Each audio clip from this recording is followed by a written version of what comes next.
बहुत पुराने समय की बात है। मगध की राजधानी में महात्मा बुद्ध कुछ दिनों के लिए ठहरे हुए थे। उस गांव में एक गरीब औरत भी रहती थी।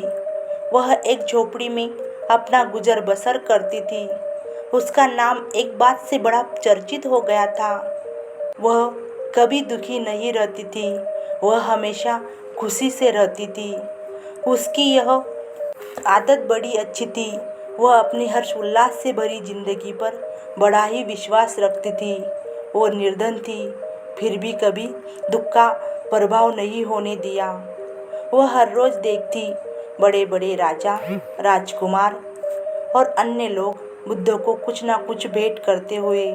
उसकी भी जीवन में एक ही इच्छा थी कि वो भी महात्मा बुद्ध को कुछ भेंट करे, अन्य लोगों जैसा।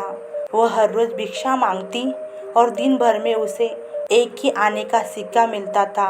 वह रोज वह सिक्के को दुकानदार के पास ले जाती और उनसे एक सिक्के के बदले तेल खरीदना चाहती। वह दुकानदार ने कहा, आप इतने कम सिक्के से तेल नहीं खरीद सकती। दुकानदार ने उससे पूछा, आपको तेल की क्या आवश्यकता है?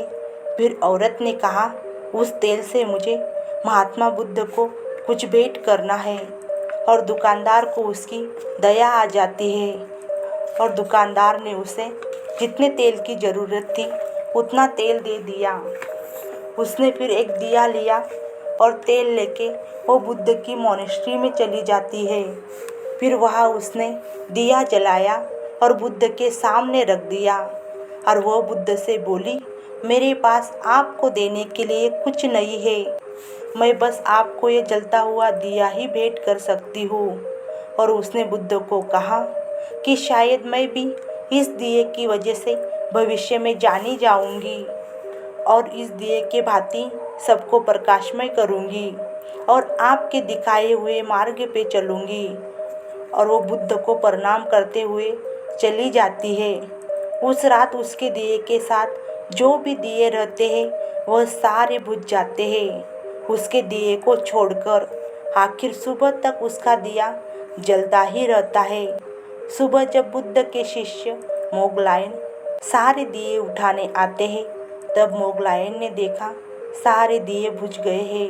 ये दिया अभी तक नहीं बुझा, अब सुबह हो चुकी है, इस दिए का कोई काम नहीं। फिर वह उसे बुझाने की कोशिश करते हैं लेकिन दिया बुझा नहीं पाते। पास में बुद्ध ये सब कुछ देख रहे होते हैं। फिर बुद्ध ने मोगलायन से कहा, मोगलायन आप इसे बुझा नहीं सकते क्योंकि ये दिया उस औरत की मेरे प्रति श्रद्धा और करुणा और स्नेह का प्रतीक है। उसके पास जो था उसने मुझे सब कुछ दे दिया। भेंट बड़ी हो या छोटी उसका मूल्य नहीं देखा जाता, बस देने वाले का मन पूर्णतः सच्चा और निस्वार्थ होना चाहिए। वो आने वाले समय में मेरी भिक्खुनी बनेगी और अपने ज्ञान और अच्छे कर्म के कारणवश निर्वाण प्राप्त करेगी।